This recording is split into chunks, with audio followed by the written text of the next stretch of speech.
All right, let's get right into this explainer. Today, we're looking at a guy whose life story feels a lot less like a dusty history book and way more like a high-stakes action movie. We're talking about John Knox, the Scottish reformer who literally shaped a nation. And listen, Knox wasn't just some quiet academic sitting in a library all day.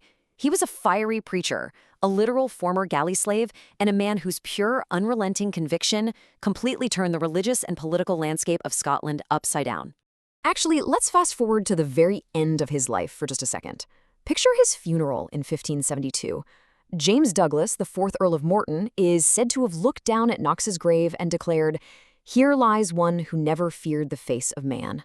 Sure, historians love to debate the exact wording, but it absolutely nails his legendary reputation. This is a guy who stood toe-to-toe with kings and queens without even blinking. So, how do you even build that kind of fearlessness?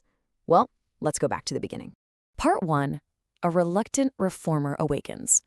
Born around 1514, John Knox definitely didn't start out as this radical revolutionary.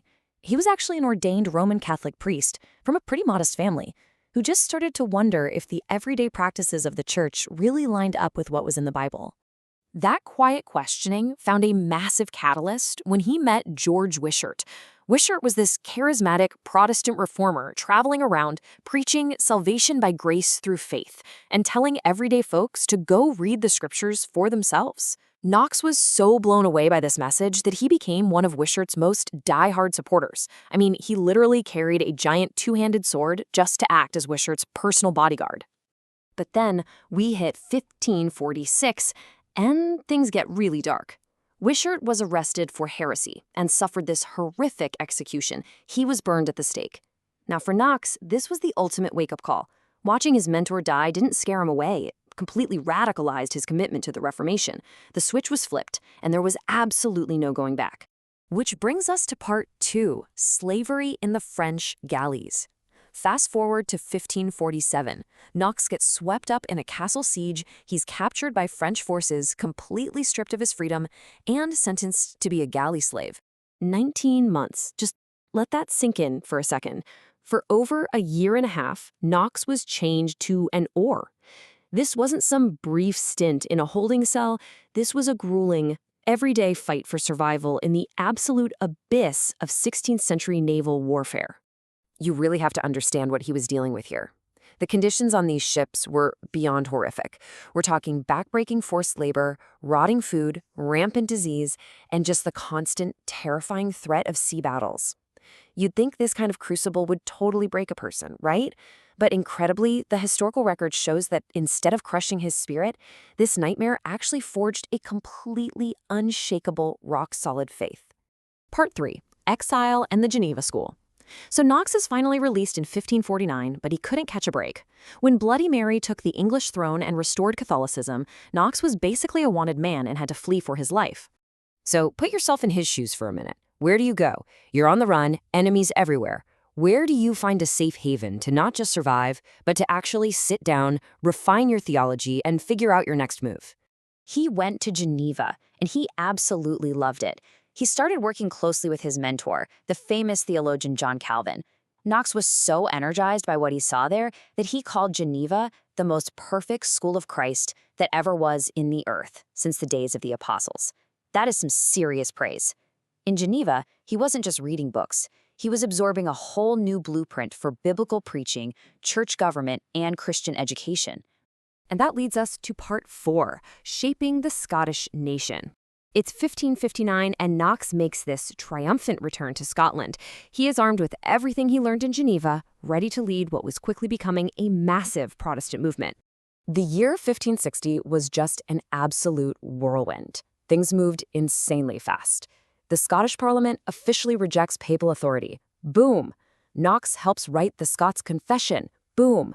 And right alongside that, he helps draft the first book of discipline.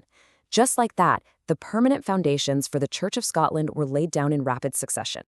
And here's where Knox's vision gets super practical. The first book of discipline wasn't just some high-minded theology document. He was pushing for education for everyone and creating dedicated systems to care for the poor.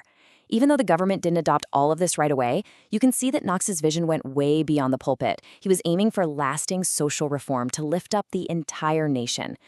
But of course, you don't push for sweeping reform without making some very powerful enemies. Part 5. Confronting Mary, Queen of Scots. This is where we get to those legendary, incredibly tense showdowns. You have this unbelievable dynamic happening. On one side, Mary, Queen of Scots, representing the established royal Catholic authority. On the other side, John Knox, fiercely defending his Protestant reforms. Their private conversations were notoriously explosive, basically acting as a microcosm for the intense political and religious tensions tearing through the country.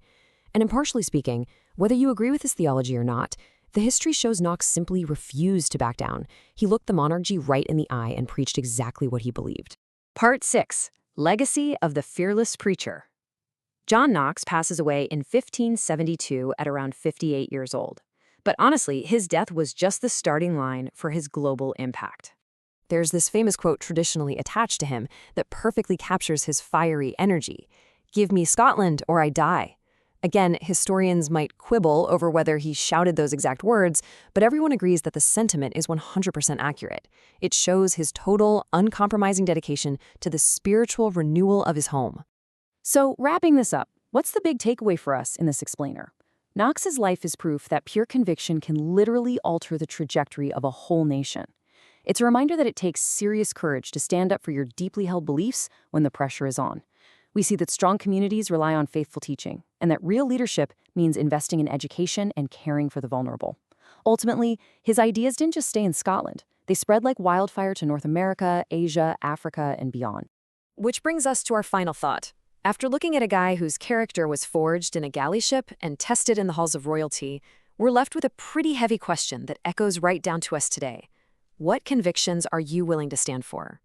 Take a second to really think about Knox's legacy and how your own beliefs might just shape the world around you. Thanks for hanging out with me for this explainer, and I'll see you next time.